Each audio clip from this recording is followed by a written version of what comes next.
Overnight, two major cryptocurrency exchanges, Bybit and Kraken, as well as North American brokerage Robinhood, simultaneously announced plans to launch on-chain US stocks. Behind all this prosperity, there are actually traces to follow. Remember our video from 2 months ago? In the video, I reminded everyone to pay attention to the speech by SEC Chairman Paul Atkins. In his speech, he mentioned that in the future, there will be a super app trading platform where various assets, whether crypto or stocks, can be traded in one app. I know that we ordinary people didn't take these words to heart at all, but major institutions did. They responded one after another with great enthusiasm. Quite eagerly, haha. The stock marketplace is definitely a big deal in the US stock market, as it brings more and larger buying demand to US stocks. However, aren't old hands in the crypto circle a bit confused? Hasn't the crypto circle tried this before? Weren't some comrades who did this before even sacrificed? Wait, isn't that comrade called FTX? Is this another scam?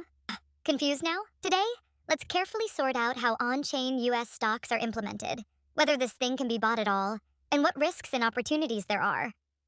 In fact, many of you may not know that the crypto community has already made 3 attempts to enable crypto users to buy US stocks. Looking back at history, there are nothing more than 3 models for on-chain US stocks. The earliest can be traced back to the DeFi summer of 2020, when the first generation of on-chain US stocks emerged, synthetic assets. At that time, there was a star project in this field called Synthetics. If any viewers have played with this project, even Americans would marvel at you. Definitely defeating the old-timers. In simple terms, the gameplay of this project is that you stake crypto assets, such as SNX, on the chain, and then you can generate a company's stock on the chain, such as Apple. Others can then trade this stock on the chain. However, since there isn't actually a real Apple stock behind it, just other staked on-chain assets, a phenomenon occurs. If the price of Apple stock rises, the value of the assets behind the on-chain Apple doesn't increase. Such a model is essentially a zero-sum game. We can think of this system as a casino, where those staking SNX on the chain are the casino operators, providing liquidity for the trading floor.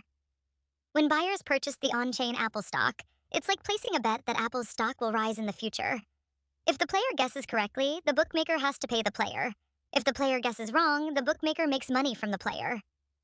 This model sounds very far-fetched and meaningless now, but consider its historical background. At that time, all regulations were completely uncooperative with crypto, and no financial institution was willing to provide asset custody.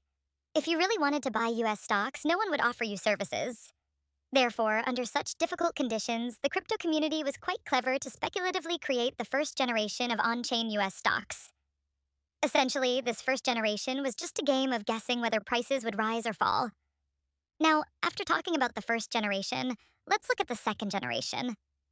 The FTX we mentioned at the beginning of the video was engaged in the second generation of on-chain US stocks. The second generation model is simply called IOU, meaning IOU. Its operational logic is that when you buy a share of Tesla stock on FTX, you don't get their actual stock, but a tokenized Tesla stock, which we simply call Tesla coin. FTX claimed that in its own custody account, it had actually bought an equal amount of Tesla stock. So if you buy 1 coin, it would hold 1 share of stock. Therefore, such a token is essentially an IOU issued by a centralized platform. Its essence is a promise from FTX to everyone. You own 1 share of Tesla, and I've issued an IOU for it. As long as FTX doesn't collapse, it will always owe you that share of Tesla. However, as users, we couldn't directly check the stocks we bought, and even the purchased items couldn't be transferred out of the FTX exchange. They could only be traded within FTX. This model was already much more advanced than the first generation. After all, the first generation synthetic assets were completely zero-sum games, while under the IOU model, as long as the issuer didn't collapse, there wouldn't be major problems with the stock tokens we bought. Unfortunately, FTX did collapse, so everyone now knows the risks of this second generation model. Now, let's look at the third generation. The on-chain securities and stocks promoted by Kraken, Bybit, and Robinhood recently are all third generation. These are all new compliant custody models launched recently in response to US regulatory calls. Such models still fall under the category of RWA, Real-World Asset Tokenization. To briefly explain the logic of RWA, a large number of real stocks are held by a compliant third-party custody institution, such as a bank or brokerage.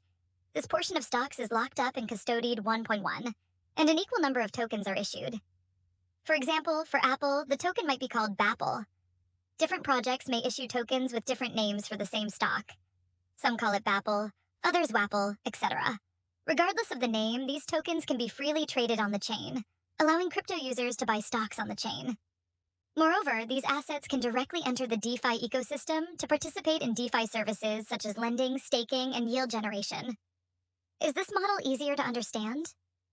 Because some offshore brokerages we're familiar with, such as Futu and Tiger Brokers, have also essentially used this custody method to enable foreigners to buy US stocks. Therefore, the third-generation approach has been previously verified as successful, and now just happens to meet the development needs of the United States, leading to the current flourishing scene. Now, let's look at this table. So many projects have started working on third-generation on-chain US stocks, each with its own compliant path, boasting more and more ambitiously. But how do their businesses actually operate? Let's analyze a few randomly to give you a sense and understand the competitive landscape behind it. The competition mainly involves two aspects. First, public blockchains vying for projects to issue US stock tokens on their chains. Second, projects competing for users, hoping users will buy the US stock tokens they issue. First, the competition between public blockchains. Currently, the main competition is between Solana and Ethereum. As mentioned at the beginning of the video, among the exchanges that launched tokenized US stocks, 2 used Solana solutions, and 1 used Ethereum solution. Let's first talk about the US stock token issuance solution on Solana, called XStocks, provided by Beckett Finance. This company is registered in Jersey. Where is Jersey? It's in Europe, in the English Channel between Britain and France, similar to many British offshore islands like the Cayman Islands and BVI, highly autonomous regions. The core reason for registering a company here to issue on-chain stocks is that the Jersey Financial Services Commission promulgated a regulatory framework for the tokenization of real-world assets in August 2024. Therefore, operating here is absolutely compliant and legal, though compliant with Jersey's regulations, not those of the US SEC. This company maps the stocks it custodies, 111 to the chain like stablecoins, and issues them as XStocks. These XStocks can be withdrawn to the chain, transferred to your personal Solana wallet, and used for DeFi, such as in LP pools or for lending. Users can trade these tokens on the chain. Moreover, XStocks has now announced partnerships with Bybit and Kraken, meaning these tokens will be listed on these centralized exchanges in the future. Thus, we can buy XStocks on these exchanges. Now, moving on to the Ethereum side, let's take Robinhood as a typical example. Its solution is built on Arbitrum, ARB, a layer 2 of Ethereum. How does it work specifically? Robinhood, previously a compliant North American brokerage, registered a custodial entity in Lithuania to issue on-chain stocks. In essence, this model is similar to XStocks, with the difference being the registration location. Another difference is that Robinhood, as a brokerage itself, custodies its own US stock assets and follows the on-chain issuance process. The advantage of self-custody is significant. It can issue tokens for almost any stock. For example, XStocks once tokenized its own private equity shares in OpenAI and SpaceX, which aren't publicly traded stocks, and issued them to users for attracting new users, allowing every user to buy private equity in these big companies.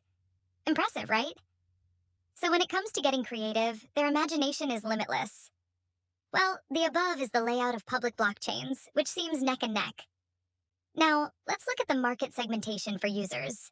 To discuss users, let's introduce another player, Coinbase.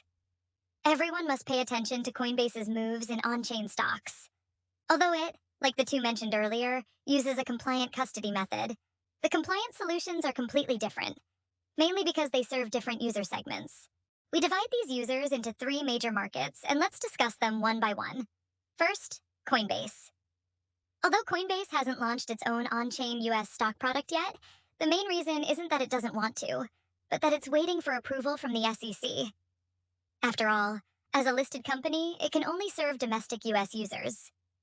Robinhood is different. As we mentioned earlier, it registered its fiat currency company in Lithuania, which has the advantage of directly obtaining a European Union license, allowing it to legally serve EU users.